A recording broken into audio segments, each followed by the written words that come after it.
The transport ship landed on station with a soft hiss of pressure locks. Princess stood near the exit door, her delicate feathers shifting from pale blue to nervous. She was small, even for a. Her bones were hollow like a bird's, and her large silver eyes took up half her face. They were known across the galaxy as diplomats, poets, and peacemakers. They were not known for fighting. Behind her stood. He was human, average height, average build. His hair was black and cut short. He wore a simple uniform with no medals, no weapons visible, no fancy technology. He looked like a servant, not a guardian. His face showed nothing. His dark eyes watched the door. "Are you ready?" asked without turning around. "Yes, Your Highness." His voice was calm and quiet. He had said the same words to her 1,000 times before. She found comfort in that. The door opened, and they stepped onto station.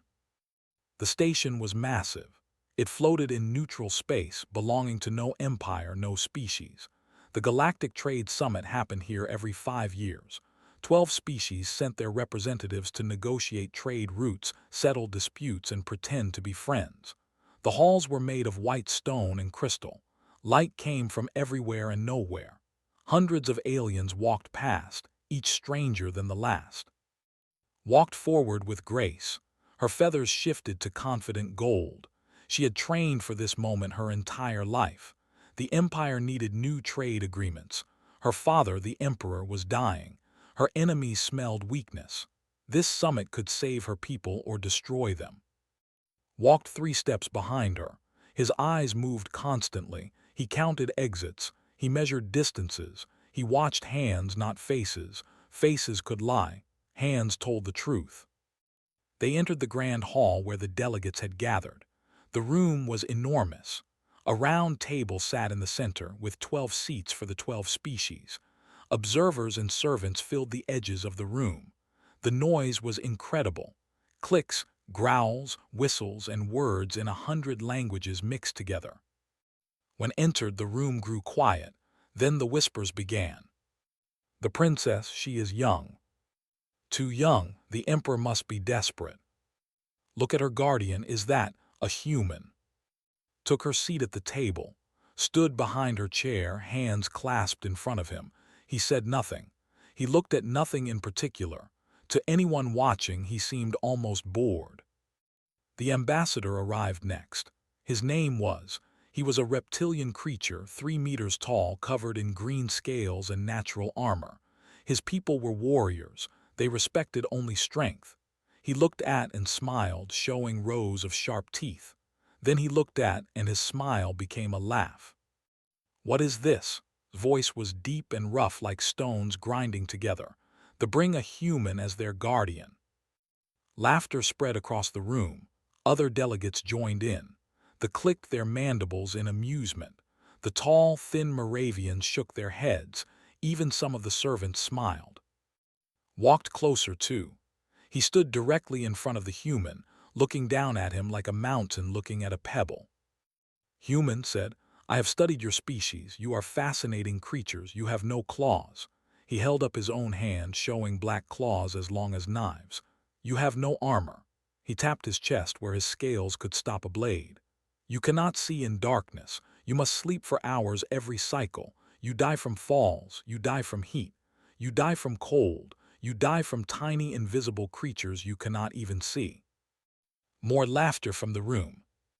"And yet," continued, "your people think you are special. You call yourselves survivors. You believe you are dangerous." He leaned down until his face was close to his. "Tell me, human, what makes you think you can protect this princess?" Looked up at the massive alien. His expression did not change. His heartbeat did not increase. He had been in this situation many times before. "I am simply here to serve, ambassador," said quietly. "Please enjoy the summit." Stared at him for a long moment. Then he laughed again and walked to his own seat. The human knows his place. He is smart enough to be afraid. The other delegates chuckled and returned to their conversations. Feathers flickered with embarrassment, shifting to a shameful pink. She wanted to defend. She wanted to tell them about the 11 years he had protected her family.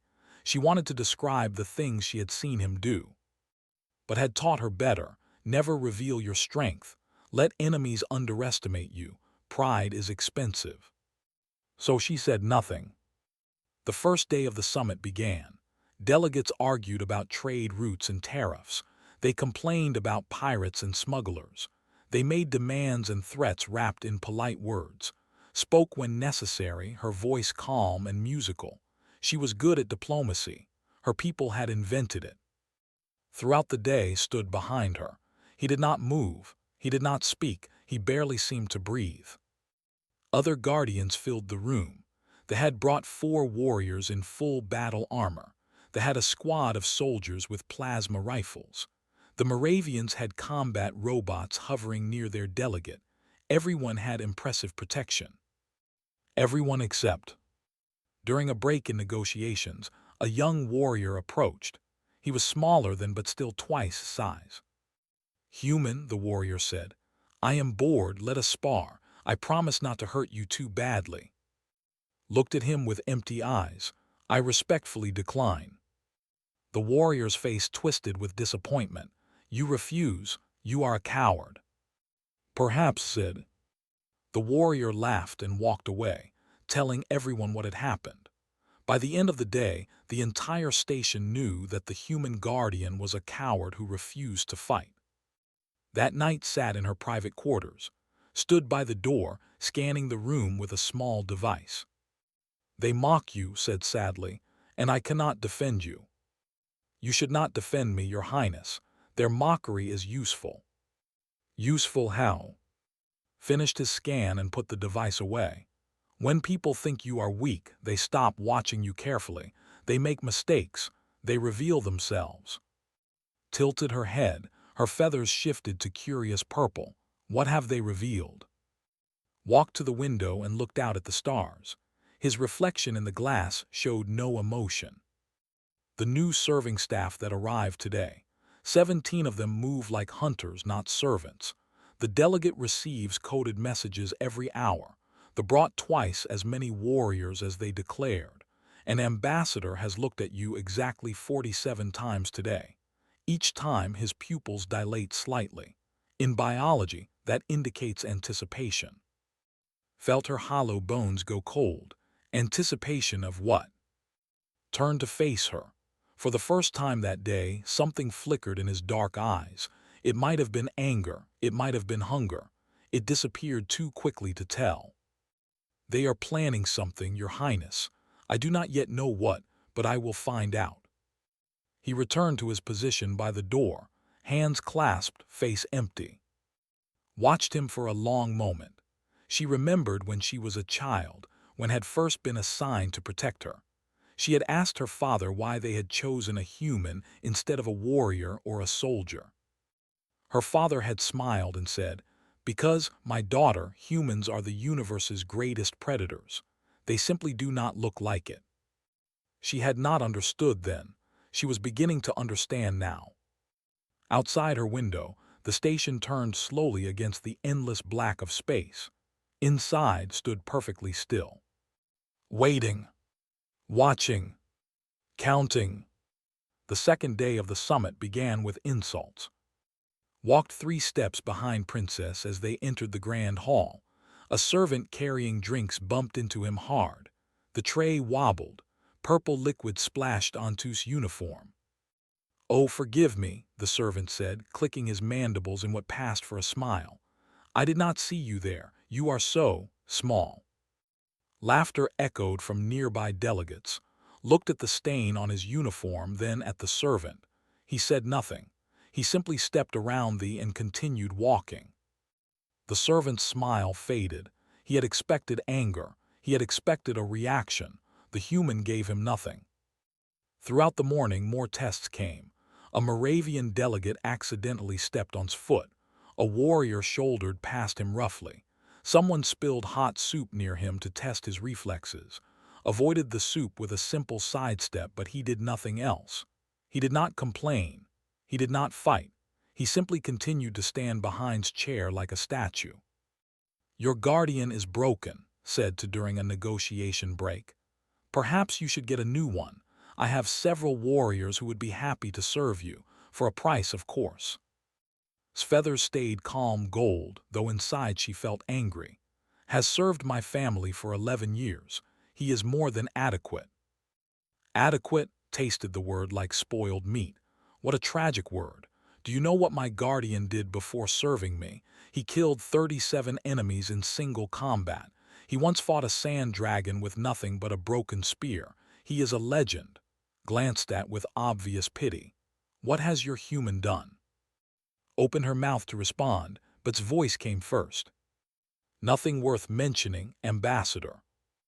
Laughed so hard his scales rattled. He walked away shaking his head, still chuckling.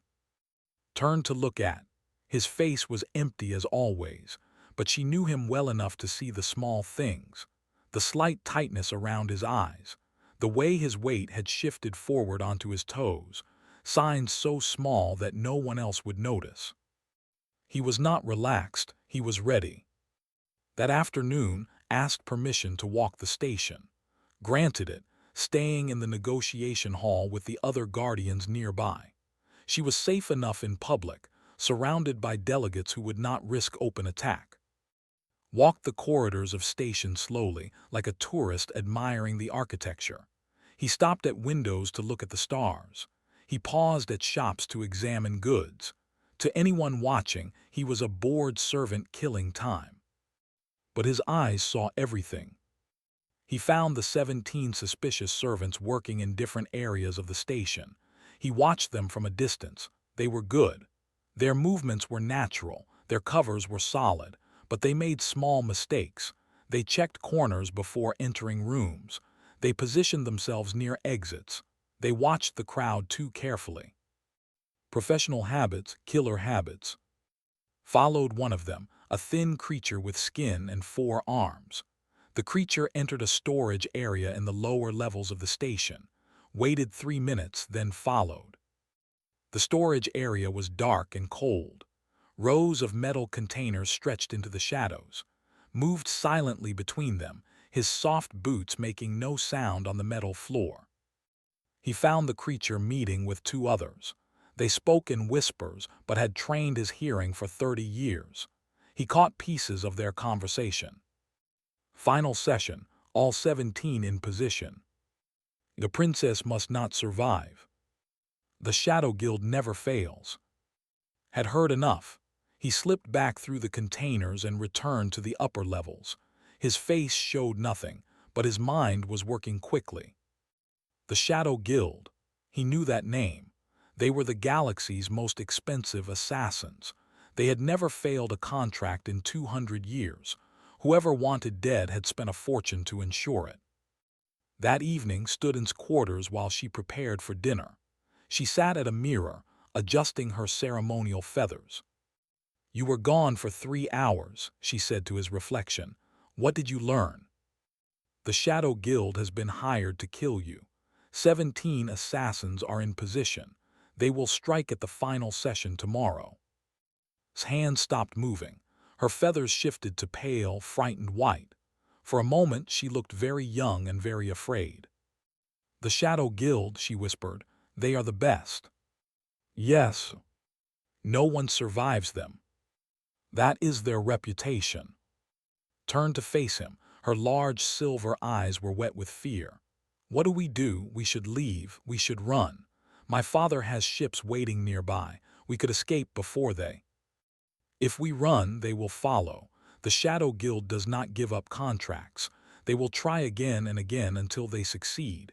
Your father's ships cannot protect you forever." Paused. "There is only one way to end this." "What way?" "We let them attack, and I kill them all." Silence filled the room. Stared at him. She had known her entire life. He had carried her when she was a child. He had taught her to read danger in people's faces. He had been her shadow, her protector, her friend. But she had never heard him speak of killing. She had never seen him fight. He had always avoided conflict, always stepped away from challenges. Part of her had wondered if the mockery was correct, if he really was a coward. Now she saw something in his eyes, something old and patient and terrifying, like watching calm water and suddenly realizing a monster swam beneath the surface. 17 assassins, she said slowly. The best in the galaxy, and you believe you can kill them all. Yes. How can you be certain? Was quiet for a moment, then he spoke and his voice was different, harder, older. Your Highness, do you know why humans became the guardian species of the galaxy? We are not strong. We are not fast. We are not armored. We cannot breathe poison or see in darkness. We die easily in 1,000 ways. Said nothing, she waited. We became guardians because we learned something that other species never needed to learn. We learned to hunt without strength. We learned to kill without claws. We learned patience. His dark eyes met hers. A warrior fights with fury. He attacks with everything, holds nothing back. A soldier follows programming, responds to threats with calculated force. But a human hunter sits in the grass for days, watching, waiting, learning. And when he finally moves, his prey never sees him coming. He turned toward the window, the stars reflected in his eyes. I have been watching them for 2 days. I know where they stand. I know how they breathe. I know which ones are leaders and which are followers. I know their weapons, their positions, their signals. Tomorrow, when they attack, they will believe they are the hunters. He looked back at. They are wrong. Felt something she had not felt in days. Hope, small and fragile but real. What do you need from me? She asked. Trust. When the attack begins, do not move. Do not run. Stay exactly where you are and I will come to you. Can you do that? Yes. Nodded. His face returned to its empty calm. He was once again the quiet servant, the invisible guardian, the man everyone laughed at. But saw him differently now. She saw the predator hiding inside the prey, the storm waiting beneath still water. Tomorrow would be interesting. She returned to adjusting her feathers, preparing for a dinner that would be her last on the station, one way or another. Behind her, returned to his position by the door. His hands were clasped in front of him. His breathing was slow and even. His eyes were half closed. But inside his mind he was already fighting, already moving, already killing. He had done this 947 times before. Tomorrow would be 948. The grand hall had been transformed for the final banquet. Crystal chandeliers hung from the ceiling like frozen stars. Tables covered in white cloth filled the room, arranged in circles around the central platform where the 12 delegates would sit. 300 guests had been invited. Politicians, merchants, officers, servants. The room buzzed with conversation and music. Light reflected off jewelry and polished armor. It was beautiful. It was also a perfect killing ground. Walked behind Princess as she entered the hall. His uniform was clean. The stain from yesterday had been removed. He looked exactly as he had looked every day of the summit. Quiet, invisible, forgettable. The human is still here, someone whispered nearby. I thought he would run. He is too stupid to be afraid, another voice replied. Took her seat at the main table. Stood behind her chair, hands clasped, eyes half closed. To anyone watching, he appeared almost asleep, bored, harmless. His eyes were actually moving constantly. He found the first assassin immediately, a musician in the corner holding an instrument with a hollow body. The body was slightly too heavy. Something was hidden inside, marked the musician's position in his mind. Distance, 14 meters. Threat level, moderate. The second assassin wore servant's clothing and carried a tray of drinks. His hands were steady, but his eyes moved too much. He watched the main table too carefully. Distance, 8 meters. Threat level, high.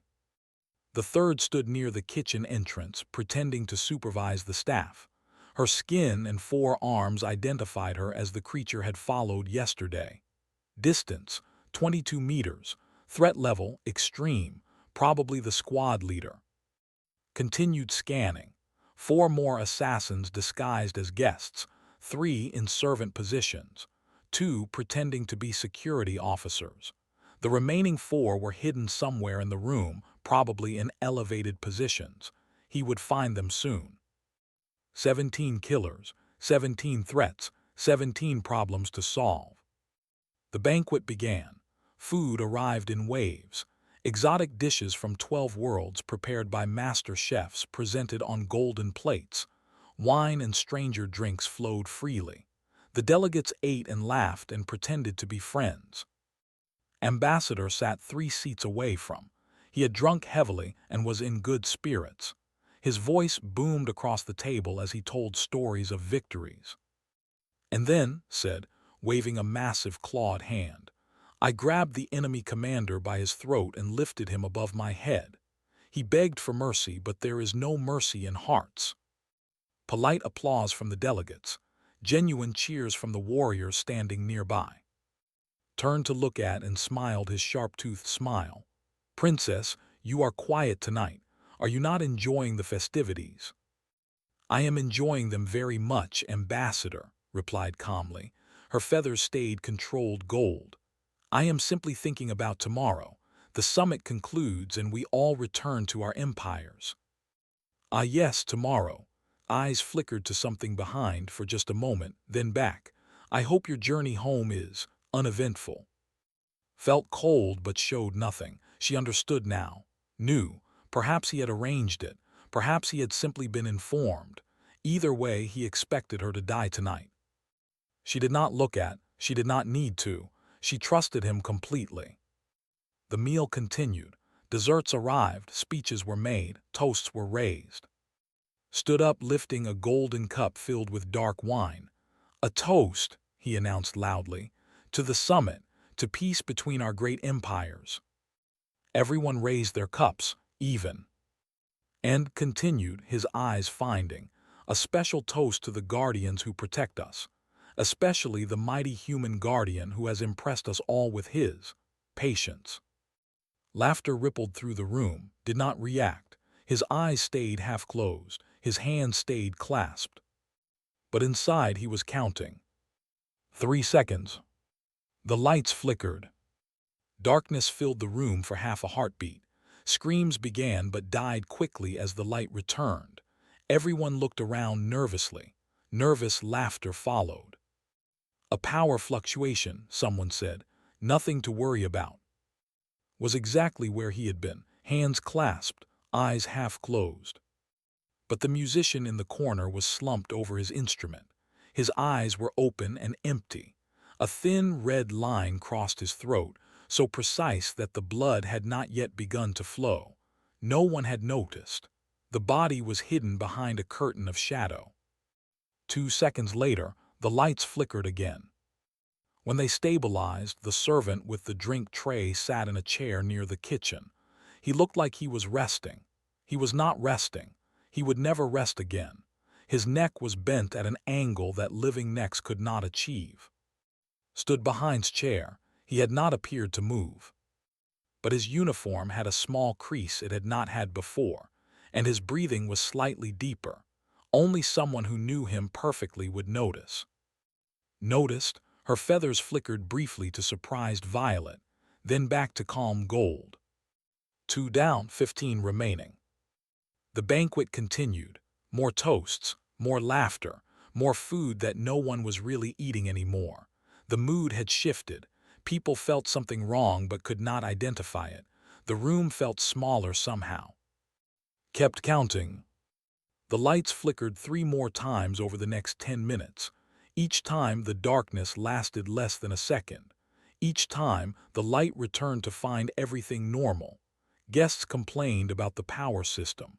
Station staff apologized and promised to investigate. No one noticed the bodies. 4 assassins now sat in chairs around the room, looking like they had fallen asleep after too much wine.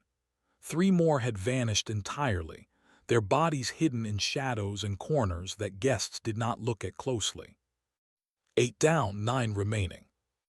The skinned squad leader had not moved from her position near the kitchen, but her 4 hands were trembling now. She was counting her people. She was realizing something was wrong. Her eyes searched the room desperately. They found. He was standing exactly where he had always stood. His eyes were still half closed, but he was looking at her, and for just a moment he smiled. It was not a friendly smile. It was not a human smile. It was the smile of something ancient and hungry and patient, something that had been watching her since she arrived, something that had been waiting. The squad leader understood then. Too late, far too late. She reached for a communication device on her wrist. She needed to warn the others. She needed to abort the mission. She needed to run. The lights flickered once more. In that half-second of darkness, she felt something cold touch her neck. Then she felt nothing at all. When the light returned, she was sitting in a chair by the kitchen entrance. Her eyes were closed. She looked peaceful. 9 down, 8 remaining. Stood behind's chair. A small drop of violet blood stained his collar. His breathing was normal. His expression was empty. He clasped his hands in front of him and continued waiting. The remaining 8 assassins had not yet realized their leader was dead. They were still in position, waiting for the signal that would never come. They were still confident. They were still professional. They were still alive. But not for much longer. Raised his cup for another toast, his voice booming with false cheer. He did not know that 9 killers had died within 15 meters of his seat. He did not know that the human he had mocked was standing in a room full of corpses. He did not know that he was about to see something that would haunt him for the rest of his life. Watch the 8 remaining assassins. They were getting nervous. Their leader had not sent the coded signal. Something was wrong. Soon they would act on their own. Soon they would abandon caution and attack openly. Soon the real work would begin. Was ready. He had been ready his entire life.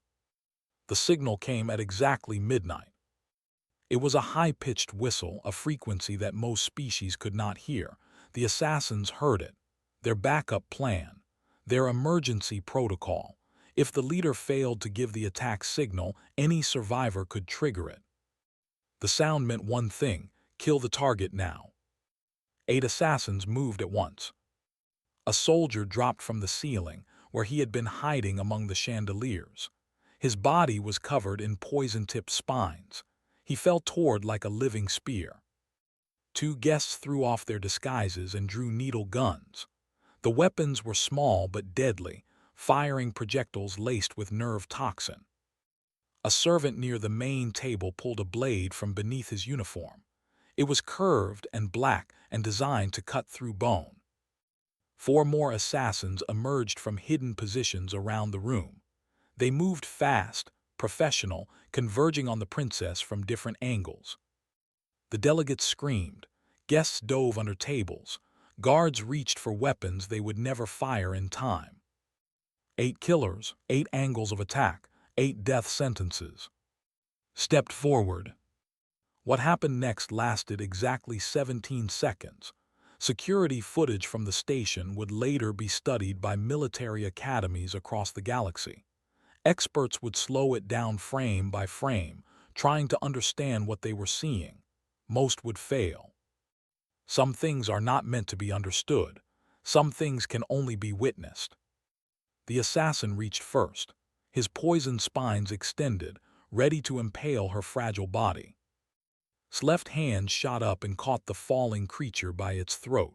His right hand grabbed one of the extended spines, snapped it off, and drove it through the sewn eye. The movement took less than a second. It was dead before it understood what had happened. Threw the body at the 2 needle gunners. They dodged, but the distraction cost them precious milliseconds. Crossed 4 meters in a heartbeat. He grabbed the first gunner's weapon hand and twisted. Bones cracked. The gun fired wildly into the ceiling. Took the gun, shot the second gunner in the head, then used the first gunner's body as a shield against another attack. 3 seconds had passed. 3 assassins down, 11 total. The servant with the curved blade reached the main table. He swung at its exposed neck. The blade cut only air, had already moved her. He had lifted the princess with one arm and placed her 2 meters left, behind the solid cover of an overturned table. With his other hand, he caught the servant's wrist. He pulled the assassin forward, off balance. He took the curved blade and drove it through the servant's chest in one smooth motion. 5 seconds, 4 down, 12 total. The remaining 4 assassins adjusted their approach. They had trained for this. They knew how to fight multiple opponents, how to overwhelm a single defender. They spread out, forcing to divide his attention. 2 came from the left with plasma knives. 1 came from the right with a neural whip.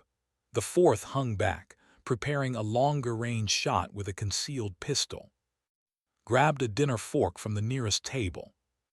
The first plasma knife swung at his face, leaned back, letting the blade pass centimeters from his nose. He stabbed the fork into the assassin's armpit, hitting a nerve cluster that caused the arm to spasm. The plasma knife fell, caught it and threw it at the 4th assassin, the one with the pistol. The knife buried itself in the shooter's throat. 8 seconds, 5 down, 13 total. The neural whip cracked towards back. He dropped to the floor, letting it pass overhead. He swept his leg out, taking the whip wielder's feet from under him. Before the assassin hit the ground, had risen, grabbed the creature's head with both hands and twisted sharply. The sound was loud and final. 10 seconds, 6 down, 14 total. 2 assassins remained from the active attack. Both had plasma knives. Both were terrified. They had watched their comrades die in seconds. They had seen a human move faster than their eyes could follow. They had witnessed something impossible. They ran. It did not help. Caught the first one after 3 steps. He used the assassin's own momentum against him, redirecting the running body into a stone pillar. The impact cracked the pillar. It also cracked the assassin's skull. 12 seconds, 7 down, 15 total. The last running assassin made it almost to the exit. Almost. A champagne glass flew across the room and shattered against the back of his head. The assassin stumbled, stunned, reached him before he could recover. This kill was not quick, needed information. "Who hired you?" asked quietly. His hand was wrapped around the assassin's throat, but not crushing, not yet. The assassin spat blood and laughed. "You will never know. The client is protected. The Shadow Guild protects all." Increase the pressure slightly. "The delegate, he was your contact on the station. He arranged your access, your positions, your cover identities." The assassin's eyes widened with shock. How did you?" "I watched, I listened, I learned." His grip tightened further. "Thank you for confirming." 15 seconds, 8 down, 16 total. 1 assassin remained. The delegate himself had risen from his seat. His body unfolded, revealing hidden weapons beneath his ceremonial robes. A plasma pistol appeared in one hand. His mandibles clicked with fury. "Human," the delegate screamed. "You have ruined everything. Do you know how much this contract cost? Do you know who you are dealing with?" Turned to face him. For the first time all night, his breathing was slightly heavy. A small drop of violet blood ran down his cheek from a minor cut.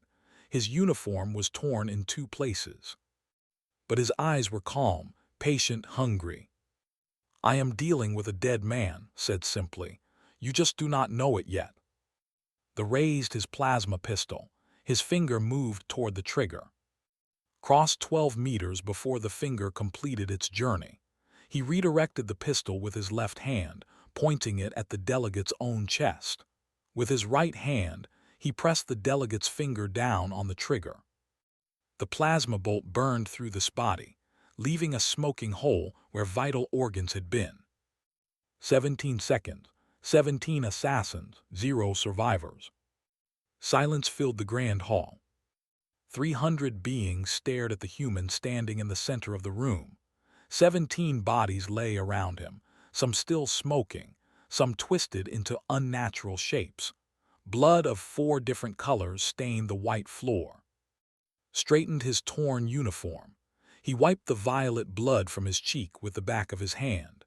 Then he walked calmly back to where crouched behind the overturned table. He extended his hand to help her up. "Apologies for the disruption, Your Highness. Are you injured?" Took his hand. Her feathers had shifted to pale shockwhite, but her voice was steady. "I am unharmed, thank you." "Of course, Your Highness." He guided her back to her feet and positioned himself behind her once again, hands clasped, eyes half closed, as if nothing had happened, as if he had not just killed 17 professional assassins in the time it takes to draw a breath. The room remained frozen. No one moved, no one spoke.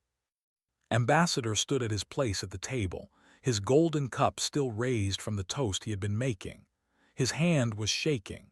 Wine spilled over his clawed fingers and splashed onto the floor. His eyes met. The human said nothing, his face showed nothing, but something passed between them in that moment. A message, a warning, a promise. Understood perfectly. He set down his cup very carefully and took a step backward. For the first time in his long warrior life, Of the felt something he had only heard about in stories. He felt afraid of prey. The aftermath was chaos. Station security flooded into the Grand Hall within minutes. Medical teams arrived to confirm what everyone already knew: 17 dead, no survivors. Investigators began documenting the scene, taking samples, recording testimony. The consortium's involvement unraveled quickly.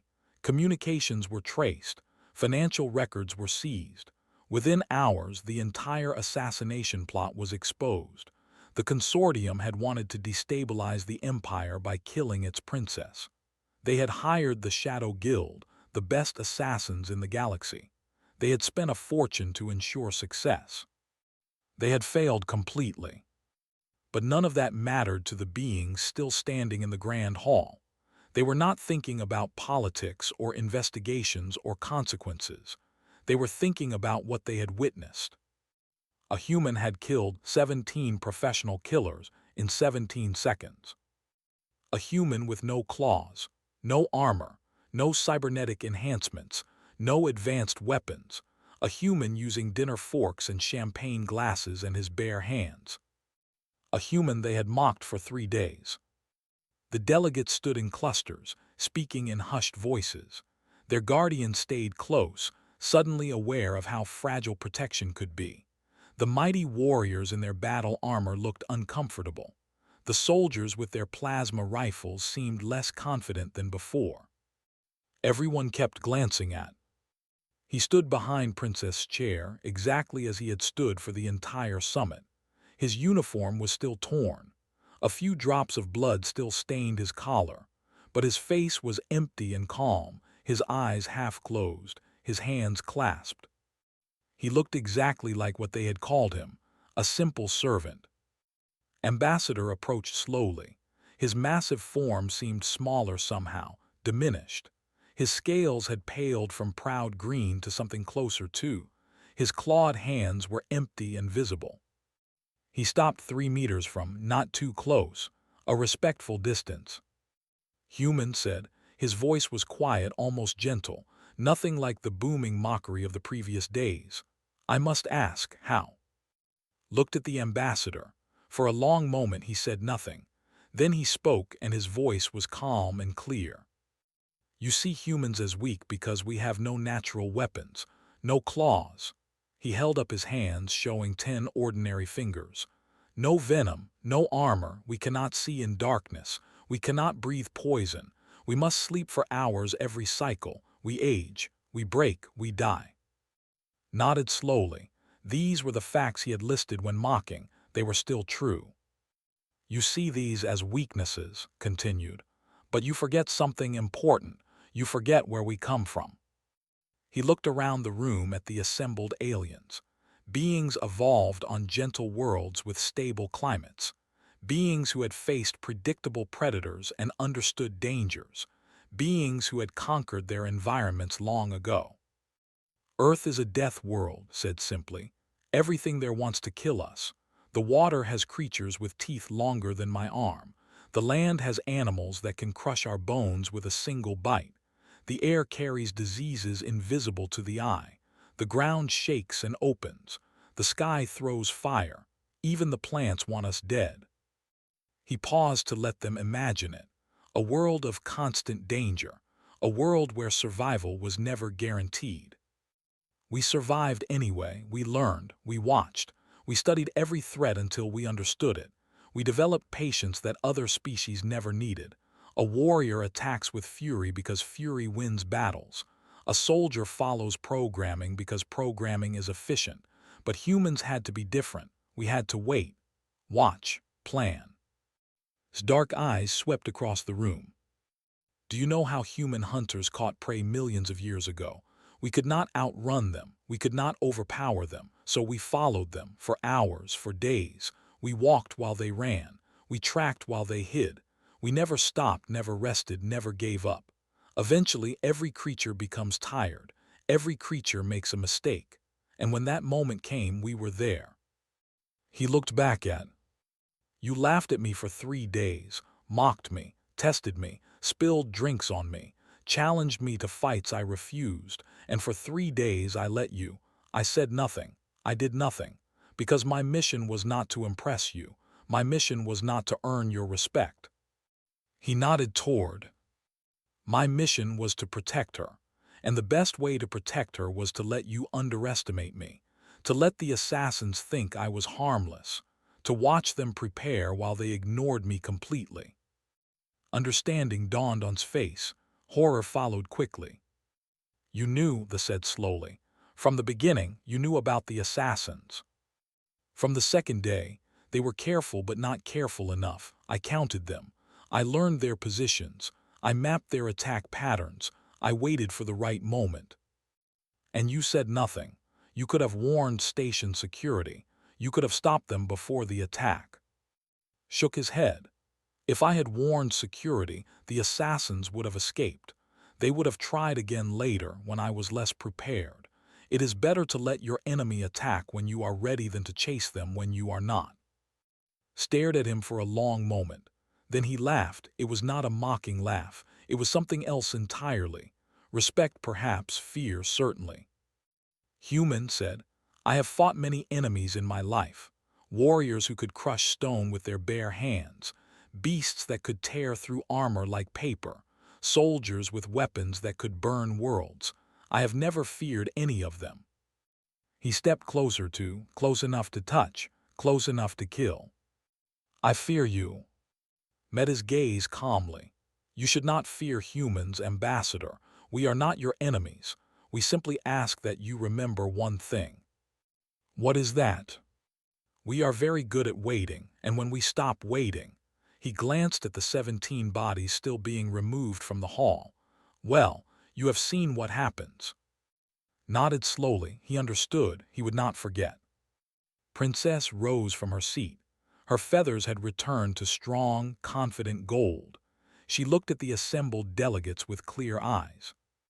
I believe the summit is concluded. The Empire thanks you for your hospitality. We look forward to finalizing our trade agreements through normal diplomatic channels. She walked toward the exit with the grace of royalty. Fell into step behind her, 3 paces back, exactly as always. As they passed, the warrior did something remarkable. He bowed. It was a deep bow, the kind reserved for great warriors and honored enemies. The kind no had ever given to a non. The kind that meant recognition, respect, and a promise never to underestimate again. Paused for just a moment. He gave a small nod in return. Then he continued walking. The delegates parted before like water before a stone. No one blocked her path. No one spoke to her. No one dared. At the exit, stopped and turned to look at the room one final time. 300 beings stared back at her. Beings who had laughed at her guardian. Beings who had her choice of protection.